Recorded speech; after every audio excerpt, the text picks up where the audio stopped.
Hi, this is Matt from Working Fintech, and today we're delighted to speak to Kene Ejikeme, who's a managing director at Goldman Sachs looking after multi-asset sales. He's going to be interviewed today by Amrit Khatkar, who's just finishing up his Masters of Computer Science at University of Birmingham. Over to you, Amrit. Thanks, Matt. Thanks for joining us today, Kenny. Could you give a brief introduction to yourself, your journey, and your current role? Sure. First of all, thanks both of you for having me on the podcast. As Matt mentioned, my name is Kene Ejikeme. I've been at Goldman 17 years. I'm Nigerian. I was born in Nigeria, and I lived there and studied there until secondary school. I went to a secondary school called Federal Government College, Port Harcourt, which is where I was born in the southern part of Nigeria. And I came over to the UK, went to a school called the Oratory School, Berkshire, and from there I left and went to study civil engineering, a master's in civil engineering at Imperial College. While I was at Imperial College, I played professional rugby, played rugby at relatively high standard. And from there, I ended up here at Goldman. I interned in 2003. Which seems like a very long time ago because it was a very long time ago. And I started in 2004 in our equity derivatives listed sales team here in EMEA. And I've had various roles within the equity business here in EMEA over the years. And as Matt mentioned, I'm now looking after our multi-asset platform sales team here in EMEA. Yeah, and I think, looking at your journey and how you got to current position in sales and trading, I think what's really interesting is the different journeys and paths you took to find the role that suited you. You said that you studied civil engineering, and I think you did some engineering internships, I believe, or you gained some experience in that field. You pursued rugby for a short period as well. How did you end up in sales and trading, and how did you embark on the path? How did you sort of figure out that sales and trading was the one for you over the others? Yeah, I think like any other 18-year-old, I didn't really know exactly what I wanted to do. I just, I think, I liked sport. I seemed to be pretty good at sport. So it was something that I thought was a potential career further down the line, which is quite unusual, especially coming from an African or Nigerian family.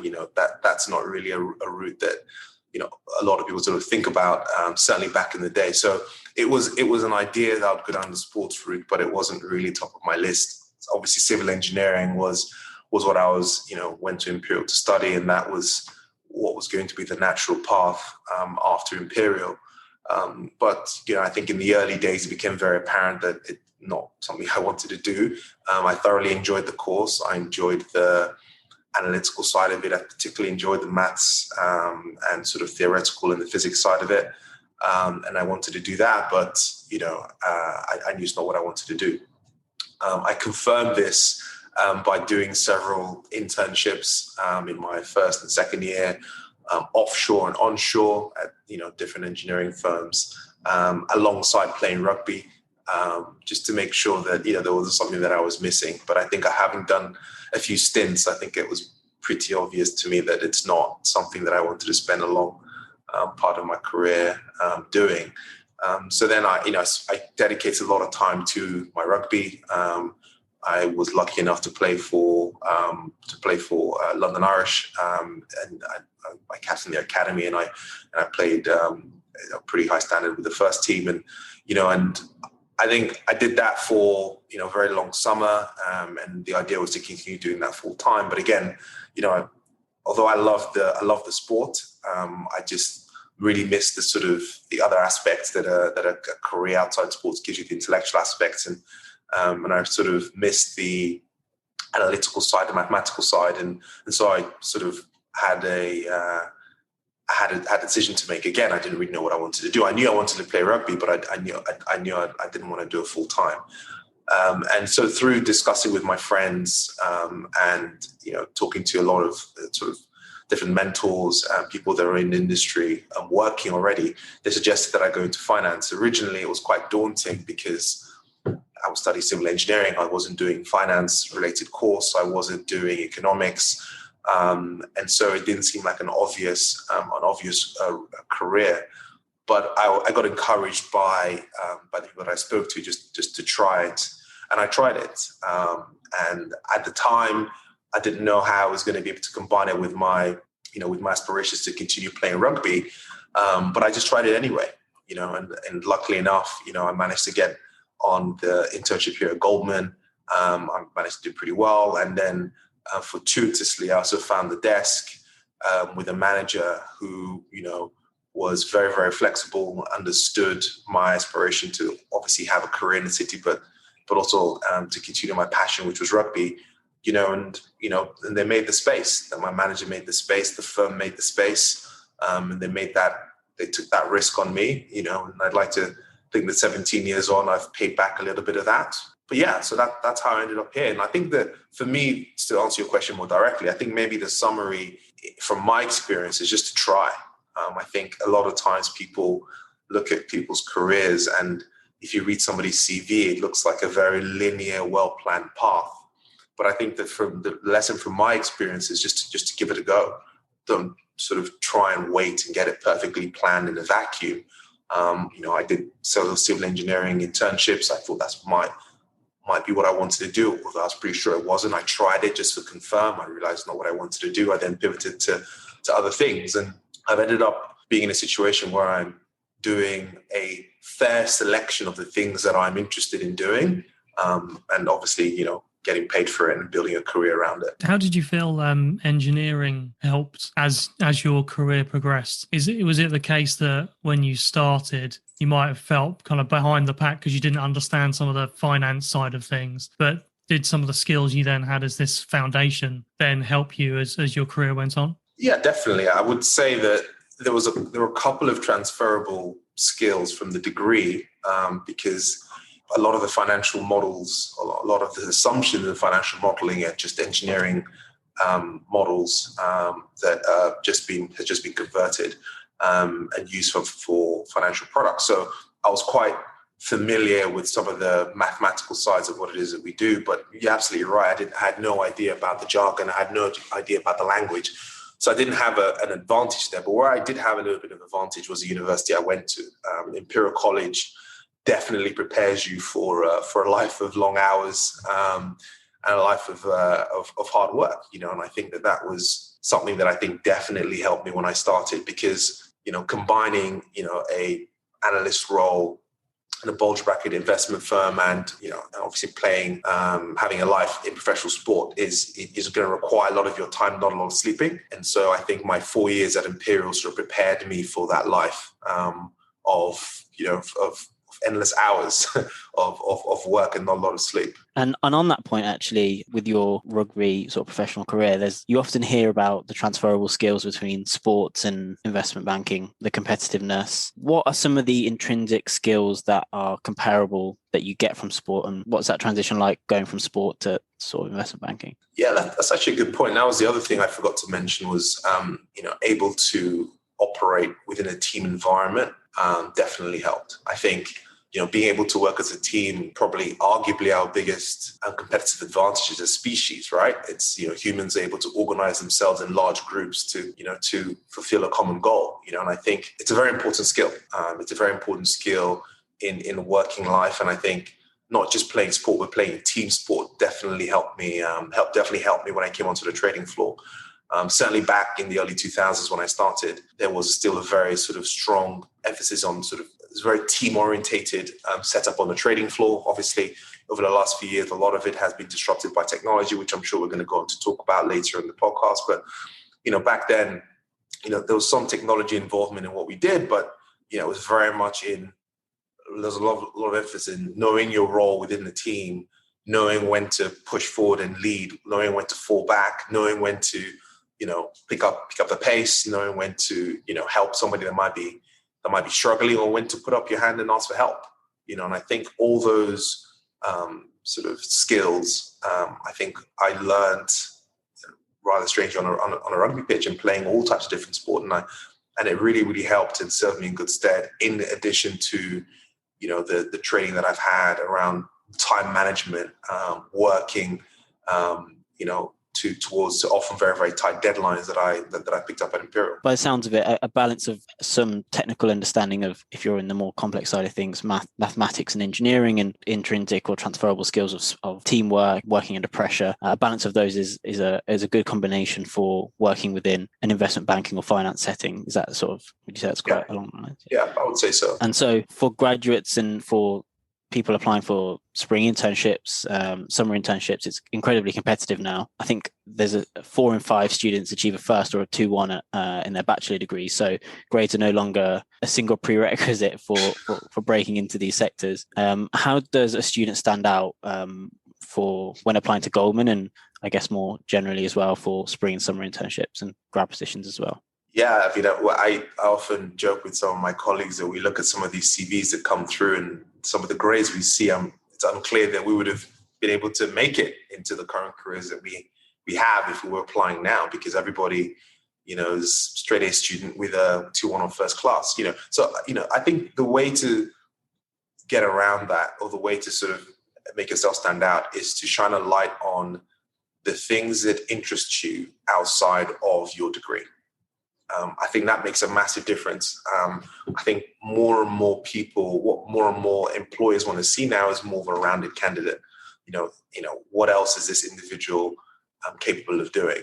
And I think I would encourage people to not be shy about talking about what their outside interests are. You'd be very surprised.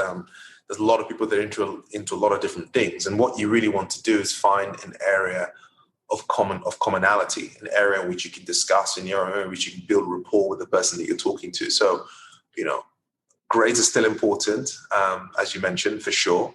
But I think having that as a prerequisite. But I think over and above that, if you really want to sort of stand out, I would focus on extracurricular stuff. And highlighting your interests that you have outside of your core area of study.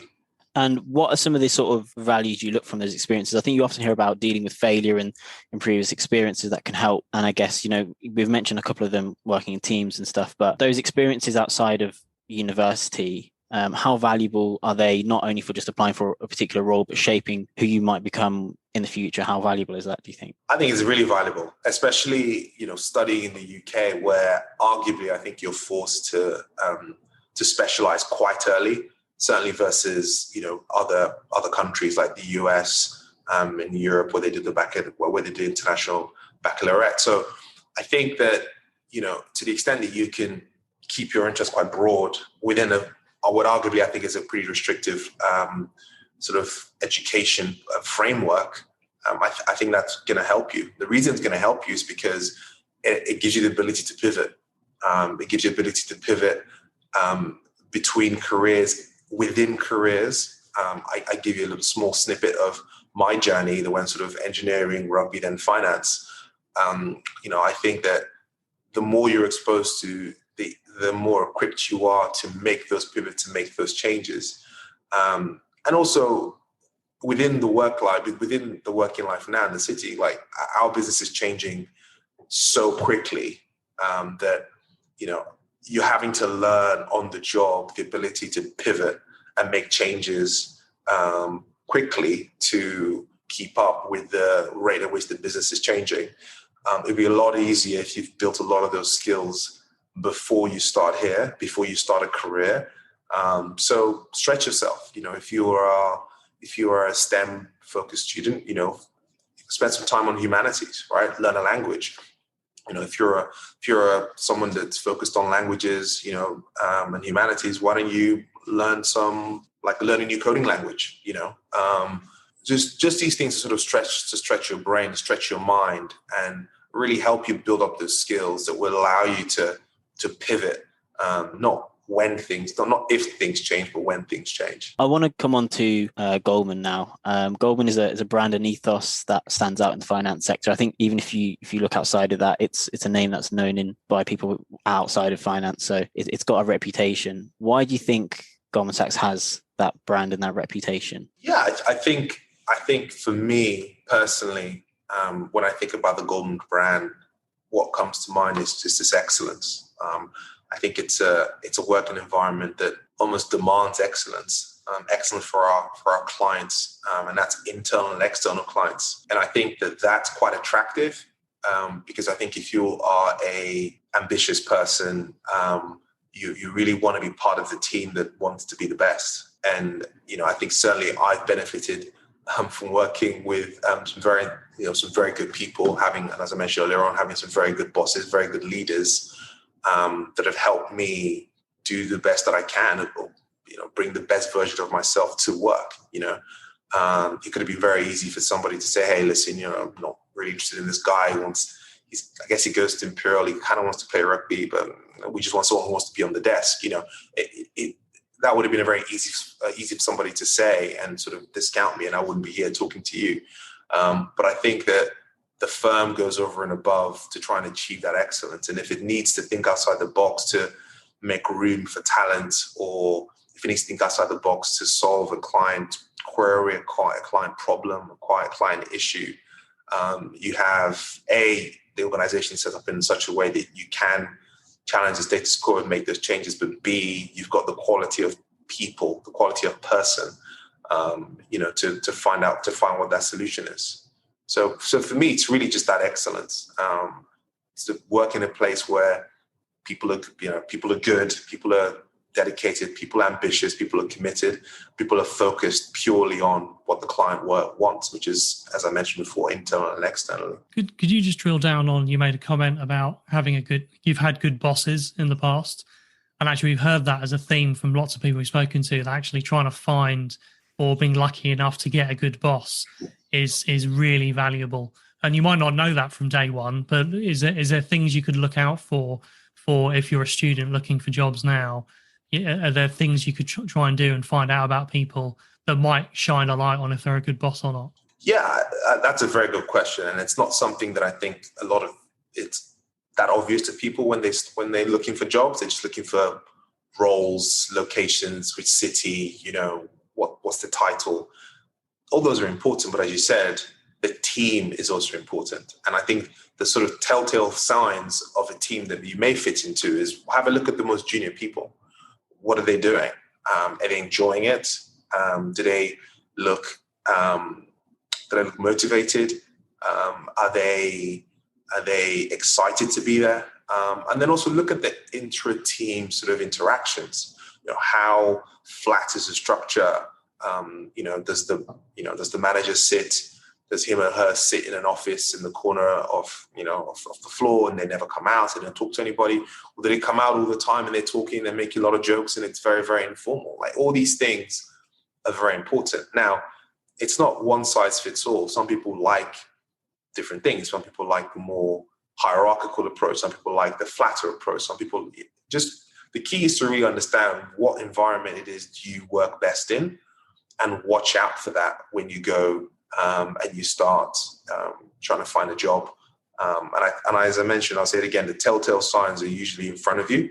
Just look at the people in the team, look at how they operate, look at the most junior people in the team. That's the most important rung, because that's obviously where you're going to slot in as a new graduate. I want to touch on diversity and inclusion. It's an important part of Goldman's culture. I think there's a few different initiatives that Goldman has undertaken. I think they're part of a number of different charters as well. Why is diversity and inclusion important, and how do you promote inclusivity across both junior and more senior levels? Yeah, so diversity and inclusion is very important here at Goldman. I think that, firstly, I think we can all agree that diversity and inclusion is a good thing. It's a morally robust thing to try and attain, to try and sort of equalize sort of equality of opportunity for everybody. I think, and then the second thing is it's actually also good business, right? It's something that I think maybe sometimes people don't sort of link the two together, but they are intrinsically linked. Doing good and doing good business are intrinsically linked, and I think it's something that the firm recognizes. And the firm encourages. I also think that the reason why, and sort of the subset to that, is the reason why the firm also really focuses on it comes back to this thing about excellence, right? If you're trying to attract the best possible people to achieve a common goal, you want to give yourself exposure to as cast your net as wide as possible. And that's why diversity is important. So, asking yourself the question, are we hiring from all the right universities? Is it broad? When we hire laterally, are we making sure that there's enough diverse representation for lateral hires? And then the inclusion piece is important. Once these diverse individuals are in the firm, are we doing enough to make sure that they feel included?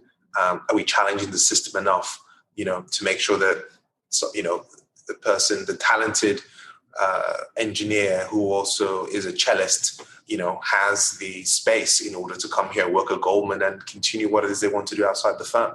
These are the questions that the firm is constantly asking itself. As part of my time here at Goldman, my other hat is I co-run our firm-wide Black network, which is an affinity network that we've set up here at the firm. It's got over 1,000 members.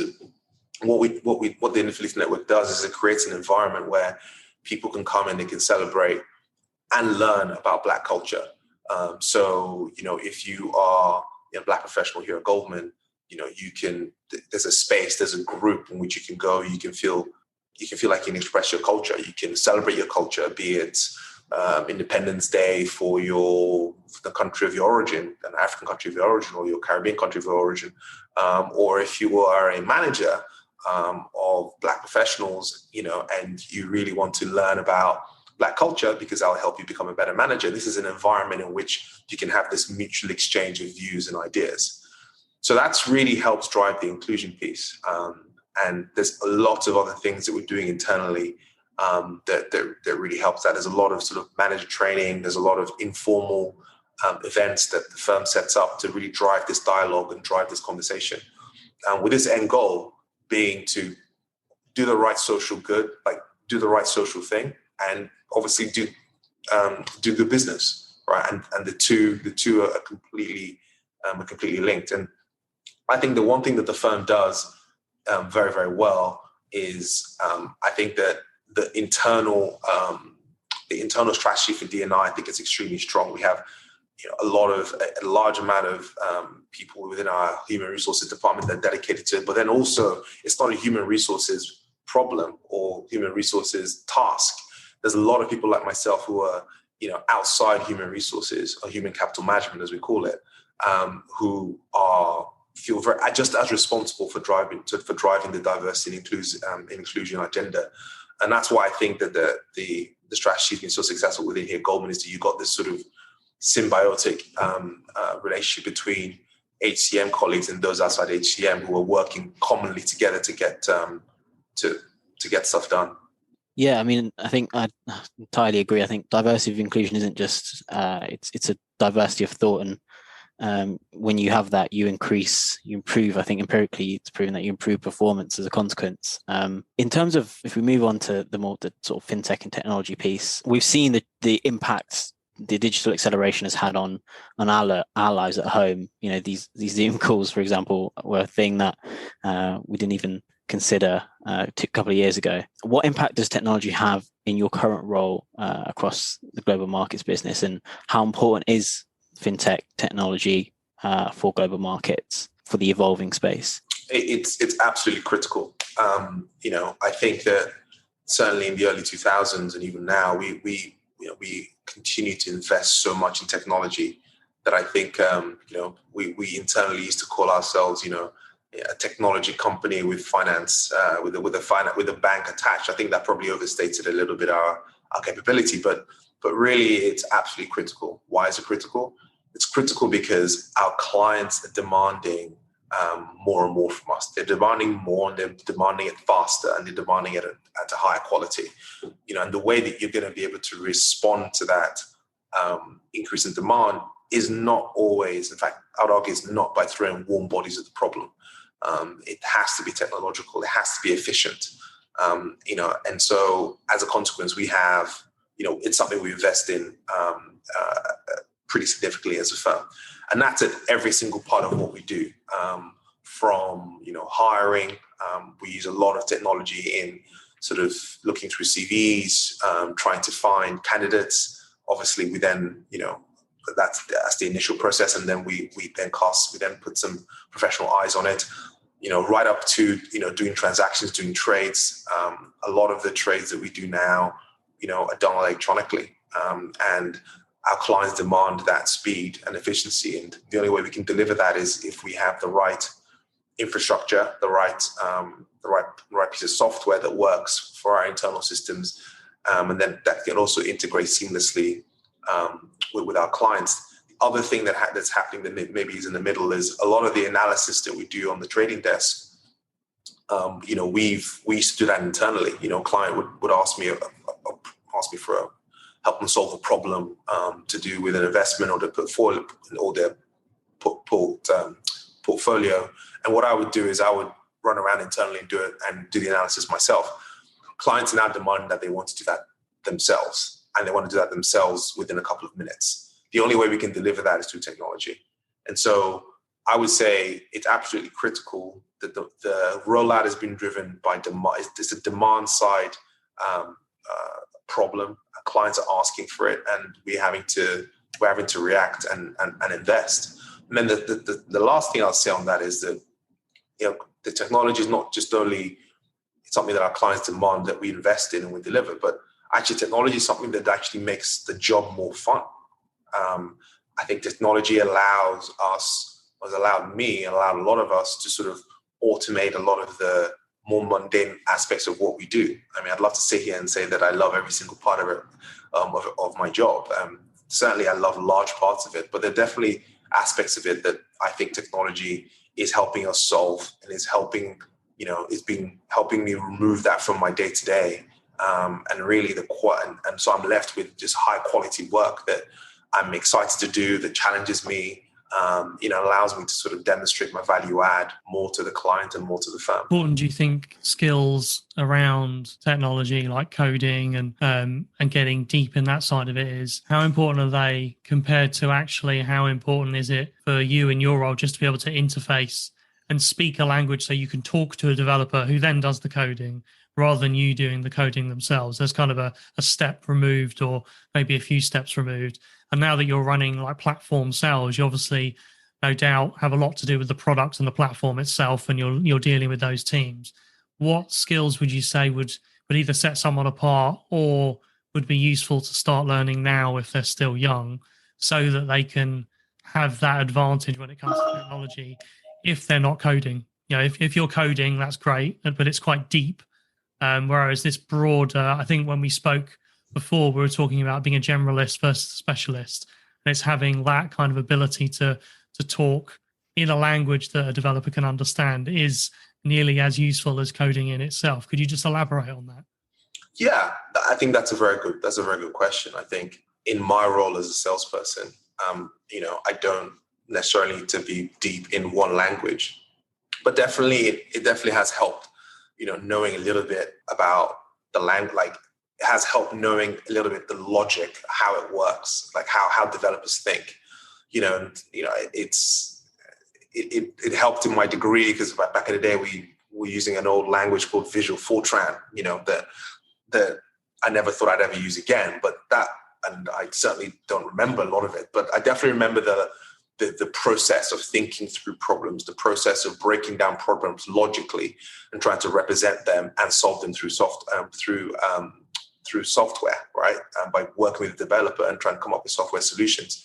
So to answer your question, I would say, if you're looking to go into into an engineering role, absolutely, it's important that you go deep on programming language. Very, very important. But if you're going to sort of more sales and trading roles, I think it's it's important for you to at least know what the different languages are. And it's very, very easy. A lot of the information now is completely democratized. You can go and do a very easy course on Coursera, for example, right? And it's online, it's completely online. You can do it. You can do an introductory course on it, just so you have an idea of what it entails. So yeah, I think if you're not going to be an engineer, I don't think it's critical for you to know a language. But if you're an engineer, obviously it is. And even if you're not going to go critical, if you're not going to go deep on a language, it's definitely worth knowing what you're playing with. Yeah. So with going back to the technology side, it becomes more important probably each day that goes by. And like you said, you can automate the automatable. You can get rid of those manual tasks and you can focus on higher value stuff. Where does that leave sales and trading and those roles in the next kind of 5-10 years, when you do have quants and algos that are dominating in some markets more than others? You've got some markets which are historically have been manual and people picking up the phone still, and they're now becoming digitized as well. So how do you see, you mentioned before technology is actually helping and augmenting what you're doing, but where would a sales and trader sit in 10 years time when a lot of this technology can do most of the job? Yeah, I think that that's an inevitable path. And I think that what the future looks like is a collaborative relationship between, warm-bodied humans and technology. I think that the way that the market is going, the demands that our clients have, the only way that those can be satisfied is really by having a combination of a human and technology. I don't think either can do it by themselves. I don't think that having a pure human strategy will be able to satisfy that client demand. I don't think having a pure technology strategy will satisfy that either. I think that the future kind of is the future solution is a combination of the two. And I think that you're going to more and more of the sort of automatable tasks will go to software solutions. And I think there's still a lot of sort of complicated functions, and that I think humans will have to keep doing for a long period of time, particularly around the relationship aspect of things as well. I think a lot of that will still be managed, but I'm under no illusion. I think that in the future we'll probably have in the further future we'll probably have a software solution to it as well. But certainly in the immediate future, and I'm saying sort of 10, 15 years from now, I think that the future of our business is this sort of optimal combination between software and humans. And just to finish off, final question. If you were to go back now to a younger version of yourself, maybe when you're 18 or 20 and when you're studying or at university and you're looking at embarking on a career somewhere, like you said, you've not had this kind of linear path, but in hindsight, that's actually been beneficial for you because you found out what you don't like doing, which gets you closer to what you do like doing. Have you got any advice to a younger version of yourself or just younger people in general? Probably advice to myself. I mean, Goldman has got a 152-year organization, 40,000 employees in more than 60 cities. That's a pretty incredible privilege to be in an organization like that. And I would probably say if I enjoyed it a little bit more. And that's not to say that, to take away from my ambition. I definitely was very ambitious coming into this business. I don't think to take that away, but I think maybe celebrate a little bit more of the wins that I had along the way. I think that would definitely have, held me in good stead, and certainly, allows you to really sort of get some strength and get some encouragement, when you are facing the different roles and different tasks. The reason why that's important is because I think that nowadays, it's becoming increasingly important to have that resilience, to be able to face challenges and difficult moments in people's careers and in people's lives. And I think that although, I've been able to sort of stay as long as I have and been here and been relatively successful. I think that, and I had a decent amount of resilience. I think that those who are coming to the business now I would encourage them to guard that resilience a lot more and invest in it a lot more. And I think investing in that resilience comes from enjoying it, like finding moments which you can enjoy, and certainly celebrating the wins. All right, celebrating the wins, feeling happy for the wins, and then as soon as you finish celebrating, get back after it. Brilliant. Thank you very much for this interview, Kene. It was very insightful, and I'm sure lots of people can take this as a playbook as how to learn to get into sales and trading and benefit from some of the experience and advice that you're imparting. So thanks a lot, Kene. Thank you, Amrit.